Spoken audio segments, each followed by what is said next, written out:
ازيكم عاملين ايه؟ وحشتوني وحشتوني وحشتوني. لو فضلت اقول لكم من هنا لبكره الصبح وحشتوني قد ايه مش هقدر اوفي كميه الوحشتوني الكتير دي.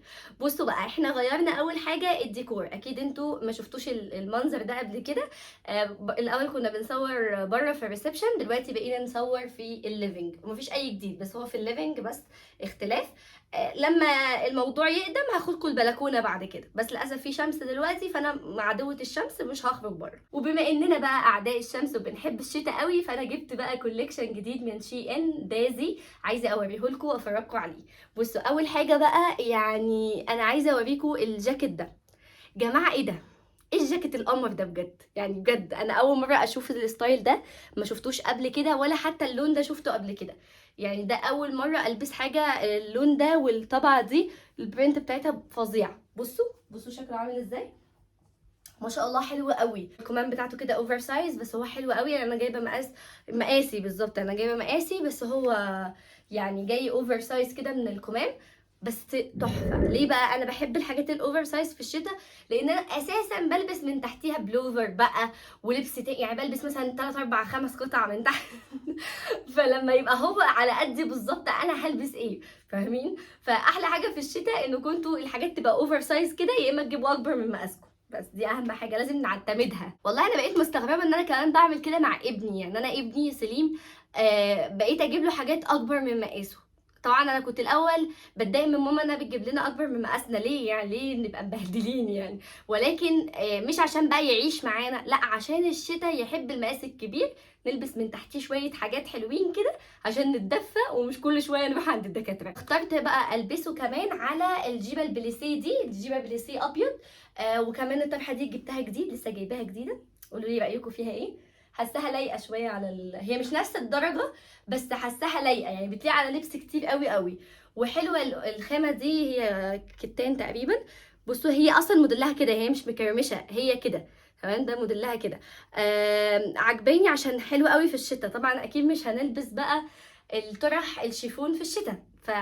فدي احلى طرح بصراحه تجيبوها في الشتاء كده عشان تلبسوها وتدفي ودنا. دي اهم حاجه. اهم حاجه ندفي ودنا. عايزه اقول لكم ان انا واخده والله مضاد حيوي عشان اعرف اقف قدامكم دلوقتي كده. يعني ادعوا لي بقى كتير ان انا اخف. تعالوا بقى اوريكم الحاجه التانية اللي جبتها، الصغنن ده. بصوا بقى جبته. عايزه اوريكم الجوانتي. بصوا، بدور عليه في كل حته بس مش بلاقيه بالشياكه دي. يعني بصوا. كان فين ده ايام امتحاناتي وانا في الكليه؟ كان فين؟ كنت كل ما اجيب واحد كان يقعد يوبر كده ويبقى شكله وحش قوي والله. حرفيا كنت بروح بيه الامتحانات. ارجع اخلص امتحاناتي من هنا برميه من كتر ما هو وبر وبقى شكله مش حلو خالص. بصوا، عشان بقى الصبح واحنا متلجين ومتكتكين كده، وانا رايحه اودي سليم الحضانه بقى وسايقه كده، ابقى مدفيه ايديا. يعني دي اهم حاجه. لكم تحت في الديسكريبشن الحاجات اللي انا جبتها، اللينكات كلها. وهحط لكم كمان انا عندي كود خصم بيدي خصم 15% على المشتريات بتاعتكم. لو انتوا هتشتروا كده ممكن تختاروا كود الخصم ده. وعايزه اقول لكم في ناس بتجيب حاجات من شي ان. لو انتوا تعرفوا ناس بتجيب حاجات من شي ان وانتوا عايزين تجيبوا حاجه من الحاجات دي، ممكن تقولوا لهم على تديلهم اللينك، وممكن تديلهم كمان كود الخصم. يعني كود الخصم ده بيخليهم ان هم يجيبوا الحاجه بسعر اقل من ما هم هيجيبوها لكم عادي كده بنفس سعرها. تمام. يعني عشان لو انتوا مش بتجيبوها انتوا بنفسكم، مش بتطلبوا انتوا بنفسكم، ممكن تخلوا الناس اللي بتطلبوا لكم من شي ان تدوهم الكود بتاع الخصم.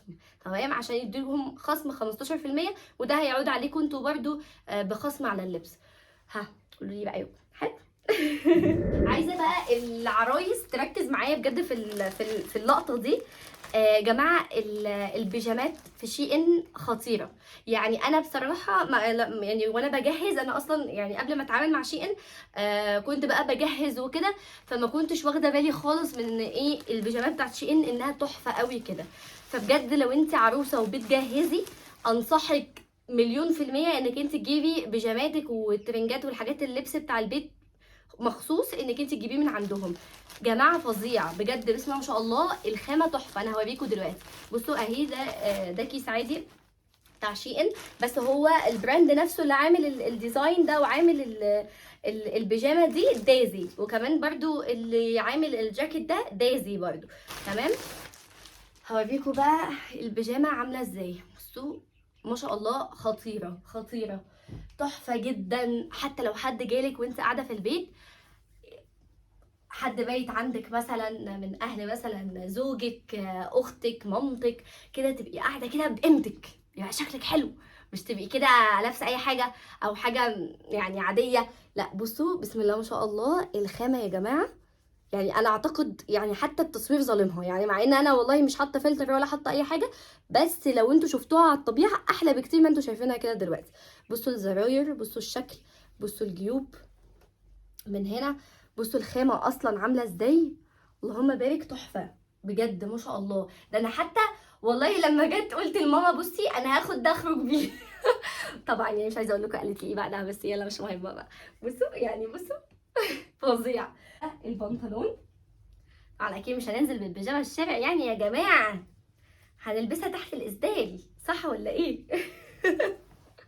بصوا ده البنطلون بتاعها اهو، برضو بالاستك، تمام اهو، شكله بسم الله ما شاء الله جميل جدا. يعني دي بجد مش اول ولا اخر مره هشتري بيجامات من شي ان، وخصوصا دازي بصراحه، يعني حاجتهم محترمه محترمه محترمه. تعالوا بقى، مع ان انا بحب احط الحاجه في الكيس قبل ما، عشان ما بهدلش انا الدنيا واقفل الفيديو بقى واقعد اروق وكده، بس مش مشكله مش مشكله. تعالوا بقى اوريكم. اكيد بقى مش هقيس البيجامه يعني هنا يا جماعه، اكيد لا، يعني ما ينفعش، ما ينفع البيجامه دي في البيت، عشان احنا بنلبس. بصوا بصوا شايفين الجيبه، ما ينفعش البس بقى البنطلون البيجامه واوريكم البيجامه عليا، لا مش للدرجه دي يعني، تمام. بقى الجاكيت الحلو ده، انا اول ما شفته قلت لماما بصي يا ماما، الجاكيت ده عايز لقاء في التلفزيون، او يا اما وانا رايحه بمضي عقد ان انا اعمل برنامج في التلفزيون. فماما قالت لي يا رب يا ندى ان شاء الله، فاتمنى قبل ما السنه تخلص او حتى لو خلصت هي، مثلا لو قلنا 4 2024، اكون متعاقده على برنامج في التلفزيون يا جماعه، عشان مش هينفع كده. انا انتظرت كتير كده، مش هينفع انتظر اكتر من كده، تمام. رجاء بقى لكل الناس اللي بتشوف الفيديو ده تعمل شير الفيديو ده وتقول لهم يلا يا جماعه فين البرنامج بتاعنا ده كده يعني، ماشي، تشجيعا يعني. بصوا بقى، ها، قلت لكم صح، محتاج ايه؟ محتاج برنامج في التلفزيون، محتاج يعني حتى استضافه، اي حاجه يعني. مش فاهمه بصراحه الناس دي. يلا مش مشكله. والله يا جماعه كان بيجي لي برامج كنت برفضها وانا صغيره، وكنت اقول لهم لا لا لا لا لا، اصل انا لسه صغيره. ندمت بعدين؟ لا ما ندمتش. ليه؟ لان لولا اللي حصل ما كنتاش احنا دلوقتي هنا. هم بيقولوها كده، ماشي. تاتا، ايه رايكم؟ بصوا عامل ازاي، ما شاء الله، خامته حلوه جدا. هو فرو كده، بس الفرو اللي هو حاجه كده، عارفين انتوا حاجه عليها القيمه كده، هي بالظبط الحاجه اللي عليها القيمه دي. مش كاجوال، انا حاساه يعني هو فورمال قوي. عايز يعني مناسبه مثلا، حاجه مهمه، ايفنت، او مثلا لو انت بتقدمي حاجه في الكليه مثلا، تطلعي بقى تتكلمي قدام الناس او الكلام ده، ممكن تجيبي حاجه زي كده. بصوا على برضو جيبه بالسي ابيض، او ممكن تبدليها بالاسود ويبقى طقم كله اسود يعني. بس ليه يعني، احنا الدنيا حلوه ومشرقه، فعادي خليكي بالجيبه الابيض وطرحه ابيض زي كده، ما تدخليش لون تاني، يعني هو اسود وابيض انا حاسه مش عايز الوان تانية بصراحه. وانتوا برضو قولوا لي ايه رايكم يعني. يعني انا بحس الحاجات اللي فيها لونين كده تبقى مش عايزه اكتر من كده يعني. ها، وكمان خصوصا ان هي زي ما قلت لكم فورمال، يعني هو لو كان كاجوال فكنا ممكن نقول عادي، تمام ندخل لون كمان، بس هو يعني لا، هو فورمال قوي، فلا يعني. ها، قولوا لي ايه رايكم، يا رب يكون عجبكم. ممكن بقى الزراير دي عشان هي ذهبي يعني، ممكن ان احنا نلبس عليهم شوز ذهبي، او مثلا هاف بوت بقى، بما ان احنا بقى ما بقول لكم بقى داخلين يعني حاجه مهمه نلبس عليها، يعني الاكسسوارز بقى كلها تبقى الجولد ده كده، وبرده الاكسسوارز بتاعتنا تبقى جولد برده. بما ان الزراير جولد نطقم بقى كله جولد كده، حتى هنا مثلا ممكن حاجه بقى على الرقبه هنا كده، او ممكن مش لازمه يعني، ملهاش لازمه بصراحه يعني. انا شايفه هو كده احلى. ليه بقى؟ عشان هو بصوا اصلا يعني عليه حاجه تحسوا اصلا ان هو في اكسسوارز، يعني مش محتاج ان انت تلبسي عليه حاجه تانية من هنا، يعني هيبقى اوفر قوي. لوني المفضل.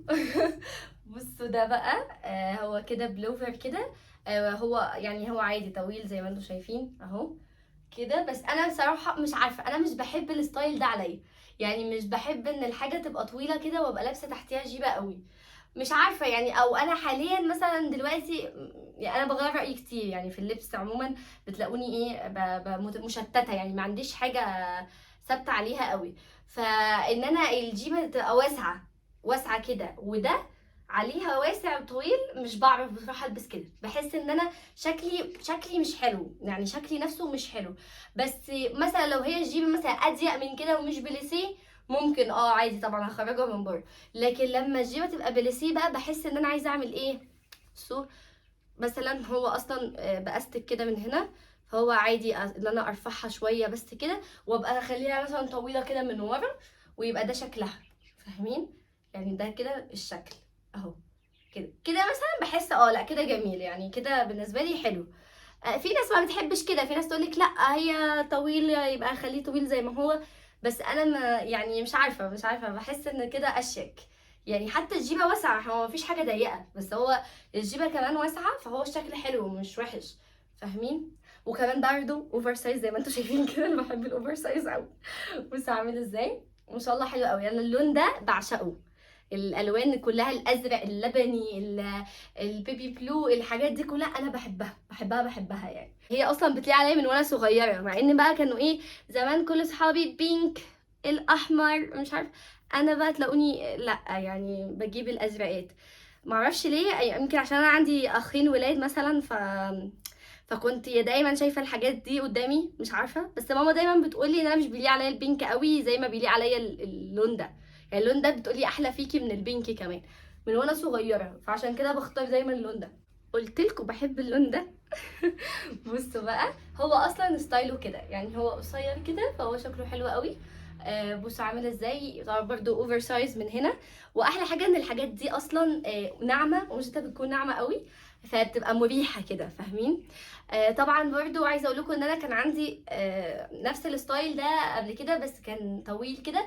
بس للاسف صغر عليا. مش هقول ان انا اللي اتخنت مثلا عليه، لا هو ما بقاش قدي لظروف بقى بالنسبه له. يعني هو اصلا هو الغلطان، هو ما اعرفش يعني. المهم ان انا اصلا ايه، خلاص بقى ما بقتش البسه. فلما شفت ده على الموقع جبته برضه. ايه رايكم فيه؟ قولوا لي رايكم يا جماعه بكل امانه وصراحه. انا بحب الصراحه والوضوح. لو وحش قولوا وحش. اول ما لبست اللون ده افتكرت ليدو على طول، لان ليدو من عشاق اللون الاصفر، كان بيحب اللون الاصفر جدا، وما زال بيحب برضه اللون الاصفر. بصوا انا جبت ده كده. بصوا الستايل بتاعه اصلا عامل ازاي، هو قصير كده من قدام وطويل من ورا، شكله شيك جدا، مريح يا جماعه بشكل مش طبيعي. انا حاسه ان انا عايزه انزل بيه دلوقتي يعني عادي. بصوا عامل ازاي، ما شاء الله حلوه قوي. وكمان خرجت الطرحه من بره لان انا حسيتها لايقه جدا. يعني هي مش لونها اصفر ولا كده، بس تحفه. والطقم تحفه، يعني انا اديله 9 من 10. 9 من 10 عشان اكون عادله. بس انتوا طبعا اكيد برضو قيموا وقولوا لي ايه رايكم، وقولوا لي ايه اكتر حاجه عجبتكم. وما تنسوش هحط لكم كود الخصم بتاعي تحت في الديسكربشن، وكمان هحط لكم لينك كل حاجه انا جبتها من على الموقع. عايزه اقول لكم كمان ان انا هنزل لكم ريلز بقى وشورتس وكده بالحاجات الجديده، وهنطقم بقى عليها حاجات مختلفه كده، ونعمل اوتفيتس بقى رهيبه. يبقوا اتفرجوا عليها وقولوا لي رايكم. وبس كده، السلام عليكم.